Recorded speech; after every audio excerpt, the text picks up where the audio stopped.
Some say that the irony of life is that it is a paradox. What does this mean? It means that we oftentimes will have to experience what we don't want to know what we do want. Duality is required to realize non-duality. To realize is to see the illusion, to see the mirage. The truth seeker really uses the illusion to dissolve the illusion. Because to know the law of polarity is to know duality, and that's to know that opposition is a mental label. It's a mental faculty, not an intrinsic or an inherent truth within you.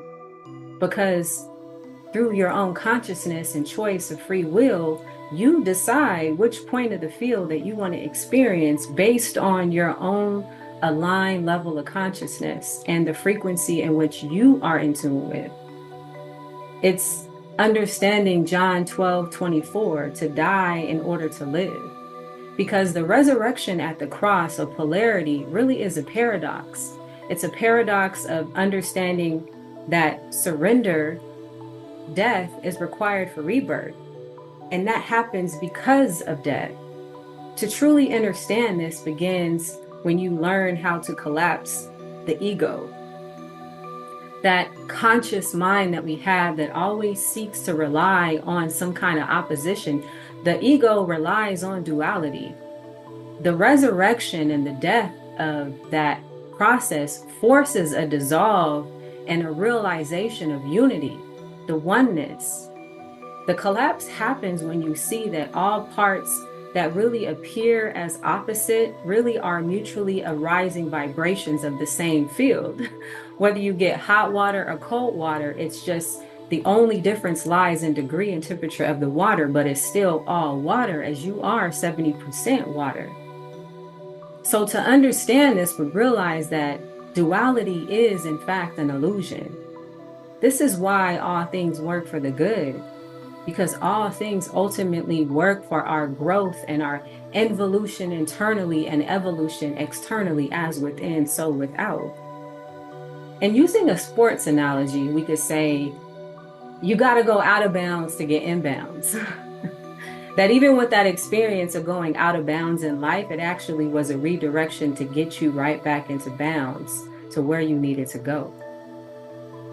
So the importance of duality is to understand that contrast and what its part is in the human experience.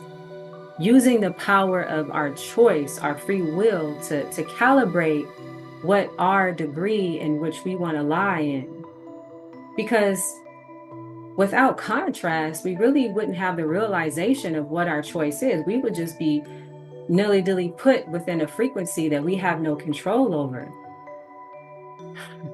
So contrast is like darkness and light crashing for the thrill and the realness and experience of contrast. So consciousness really forgets itself to remember itself, because consciousness is something that we have and we take with us, but somehow we forget. But we have those moments where we sometimes remember, have deja vu. It's like we're the forgetter, forgetting that it isn't a dream. The dreamer forgetting that it's in its own dream. So here's a cosmic joke. You are the paradise that you seek, but you had to pretend to lose it in order to appreciate it. This is the play of the absolute. And this is so interesting because the play of the absolute really means that it's a Hindu philosophy, actually, where if we want to talk about its origin of it, we always want to get credit to its ancestry. So the play of the absolute, it describes an inexplicable process by which the unmanifest becomes manifest, where the unified becomes diversified, and the infinite expresses itself in finite forms. That's why when Shakespeare says you are playing every world, all the world is a stage. And it's all without diminishing its fundamental nature. This is like an actor who never loses himself in the role. God appears as the world, yet is never conformed by it. To be in the world, not to be of it. Speaking of losing something, like forget losing a belonging. What about actually losing yourself? Like your mind, your sense of self, your identity, your consciousness. Now, that is wilderness mentality. And speaking of the story of wilderness mentality, like, why did it take a short journey like that should not have been 40 years, but why did it take 40 years to get to? If we understand what the Bible is the Bible is a manual for your mind, and it's all talking about the human consciousness. We have to understand that mentally they needed to be processed from slavery to free people again. Going from a slave mindset to a free mindset is rehabilitation. And this rehabilitation just took them that long in their process, because like all recovery, it's not easy. There were even times in that parable where they didn't have food or water or other necessities, and they began to say, dang, when we was in slavery, at least we got water. But in modern day times, how many times do we say that? Like, dang, when I had that job that I didn't like, but at least when I had that job, I could do this, or I could go like, because I'm in momentary lack right now. But when I had all those things that I fully appreciated, was I operating at my highest level, or was I trapped and consumed by all those things? Did I waste them? Was I addicted to them? Did I not respect that level of abundancy in my life? Because to understand where freedom truly lies out of wilderness mentality is to understand that a change has to happen within you first, to look at the man in the mirror, or as within, so without. To see and to expect that God is going to do what God said He's going to do for truth, because God operates by law. God has no recourse but to do that. And God cannot even break the law. So when we're in a big slump, when we're in wilderness mentality, when we're enslaved to our thoughts, this proves that just because you're moving in the wilderness and running around, this proves that faith without understanding God as higher law is insufficient. Faith without actual working of the law is dead. The slump is where faith deteriorates to the sense level, and it becomes a servant to those worldly sensations. And you give power to your worry, your lust, your greed, your pride, your ego, whatever it is, your juvenile self, keeping you in wilderness mentality. Your belief in lack, your belief in a lower consciousness and a poverty mindset, a slavery mindset. And maybe you've never been there, but you may know someone who has, for example, where you had faith in something that you were independently doing and moving towards, whether it be a relationship, a career, an idea, and you had a bump in the road, or even a dry season or a little setback, and you didn't have faith in the redirection or receiving what it was that you were seeing within this process, or even allow higher law to take action you needed. So you just gave up on the journey altogether. Like this kind of person says, well, I tried, but I didn't make it. So I'm going to return to whatever the rest will do. I'm just going to go back to my old job. I'm just going to go back to that relationship because I tried, and it's harder out here trying than it is to actually like, what is the real difficulty? Staying in slavery? We really got to learn how to use our longings as launch pads instead of becoming frustrated by those moments of change when we're transitioning. And that's where you transmute energy. When we're caught in a rut, we have the belief of the limiting self. And that limiting self is the devil, the evils, because it is the lower self believing in lower law. Yes, that is that stuck in a rut wilderness mentality that leaves you caught up in those lower laws and those lower beliefs. The negative beliefs of desperation and fear, all of that operates on lower law. And we understand that when we use the laws according to Genesis 15, verse 6, and believe in the law, and it reckons to him for his righteousness, and he believed in the law and it accounted for him, it gave it to him. And righteousness if we understand the use of that word is right use of the laws, understanding it from a metaphysical level. And understand this clearly. The journey of releasing negative beliefs and transcending lower laws and wilderness mentality to be in favor of higher truths is not an instantaneous process or transformation. It is a gradual unfolding, a sacred process of alchemy where the soul sheds itself of limitations and burns away and integrates them into deeper time over gradually. But we always want everything in a quick fix. But that's not how law works.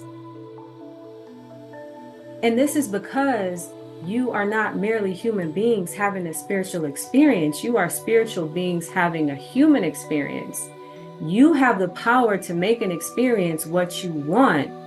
And what is your actual experience? Experience is consciousness becoming a material reality. Even the etymology of the word experience is experiar, which means knowledge gained through repeated trials or attempts. And so you are going to go through trials and tribulations, but fear not, for I have already conquered the world. There's a higher you that is connected and operating in higher law that has already conquered all of this, but you got to tap back into that power. And you were given the power of love and a sound mind that you were innately given. But we have to choose with our free will to be transformed by the renewing of our own mind. And this scripture really is the greatest secret ever told, because your consciousness really is your power to transform the entire world. If we think about it, it's mind-blowing because consciousness is the only mover. And movement is not always physical. True movement happens first in consciousness, as within, so without. Changing your situation or your circumstances happens when you become aware of what is happening within your consciousness first. Are you embodying the feeling of change as it's already taken place? And are you living from that space? Because if you want wealth, you must assume the feeling of wealth. If I want abundance, I must assume the feeling of abundance. If I want love, I must assume the feeling of love, because whatever state you actually occupy and feel in your mind and your emotions will objectify in your world. This is universal law. These are universal truths. Like gravity, whether you believe in it or not, it's still going to govern your world. And so whenever you're bewildered in a wilderness mentality or times where you don't feel worthy, please be gentle in your persistence. Don't be abusive with yourself. And truly have faith and believe that God, once done, is good for your life. You just have to operate in open-mindedness to what God's plan is, and not your plan, what your conscious mind came up with, what you think should happen and how you think it should happen. You have to keep steadfast in your faith of feeling, because God operates by law. The one who created you did also to sustain you with an eternal innate promise of abundant health, happiness, and prosperity. This is the promised land. On earth as it is in heaven, as above, so below. This is universal law. And so when we are living on the drags of life, it's like when those old wine skins have gone, but we have those little sediments that are left when all the wine has been drained. Those are like those nasty, bitter remnants of our consciousness still bound to lower laws. And that is the abusive control, because it gives you those little stings of sensations of the illusion trying to fight for existence. Those with wilderness mentality wander in a desert of their own making, mistaking those mirages for truth. And those that come out of the illusion begin to realize that you are not the effect of your conditions, that you are the cause of your conditions. to understand the law of cause and effect, that you are the creator of your circumstances, not the self within those circumstances, that you are actually the creator of them. And then you begin to realize the necessity and the imperativeness to stop working on trying to really become what you already are. Consider really what happens to your body when you fully embody the feeling of already having it. How does that feel? How does she move? How does she walk? How does she look? What is her energy like? How does it feel? Like, take it back to D'Angelo. Like, what is that tap into that energy of embodyingness of what it is that you want. Not giving energy into what you don't want. And a lot of people do too. When it comes down, when we talk about practice, yes, we're about to talk about practice.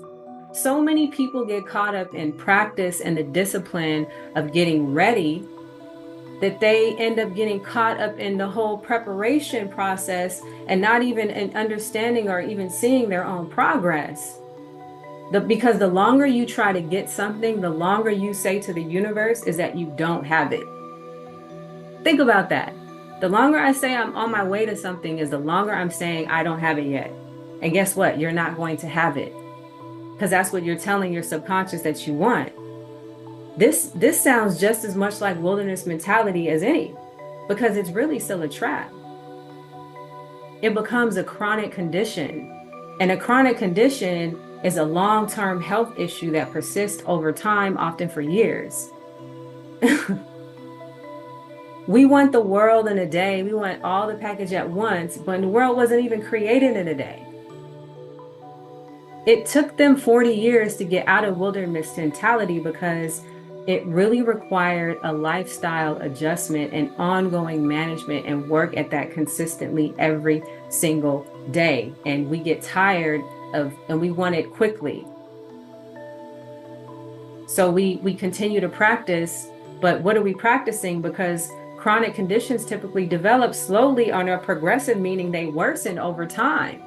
So are you worsening over time? Or are you improving over time? And the transformation in your mind really comes from releasing attachments to your old mentalities, those old identities, those old titles, those old accomplishments, status quos, the feeling that you get keeping up with the Joneses and all that name brand shit, because your true identity isn't in your name brand shit or your name or even your personal brand or persona. Like, who are you without all of that personified identity that you created on social media and other places and spaces? Because the persona isn't the person. Who are you exposed bare down to the bones and the core? And if you don't know that question, the answer to that question for yourself, I invite you to begin to open yourself up for the invitation of transformation, because the alchemy of that and transformation is real. Just like everything else in nature, that process operates according to law as well. Surely as the seed breaks through the soil and becomes visible, so must the seed of your desires, as you water and nurture it, will break through your current circumstances and become a visible fact. So every time we return to the old consciousness and doubt what it is that we are pouring into and allowing to gestate in the ground and grow, when we return to that old mental consciousness, we are literally digging up the seed and contaminating and tainting the soil of what it is that we planted and we want to grow. To really claim your power, you must stop trying to get it, to become it, to be it, to work the garden, and just sit back and let the divine feminine of gestation and using the laws to let it be and to grow. To stop seeking truth and express truth. Stop believing that you're going to be worthy or you're becoming worthy or you got to go through some trial and effort to know and to understand that you are worthy simply by the virtue of being able to conceive the desire in your mind. By being a child of the Most High means that you have access to the inheritance, of life in abundance. And so if you got a desire in your mind or something that you want to do, understand that desire was given to you and shown to you as a possibility that already exists in your inner dimension. Otherwise, you wouldn't have seen it in the first place. I don't think you would have seen it if it wasn't supposed to be yours. So we got to stop replaying old stories. We got to stop giving energy to them. We got to start giving energy to the thought and the results and to the outcome that we actually want to see, not what we don't want to see. We got to feel and experience what we want to feel. That's the key to getting out of the wilderness. That's going to happen one day and one increment at a time. Well, y'all, if you like what you heard, please like and subscribe to my video. Thank you for exploring the principles with me, and always remember that you are the light. Just be it. Shine. Until next time, peace. Be well.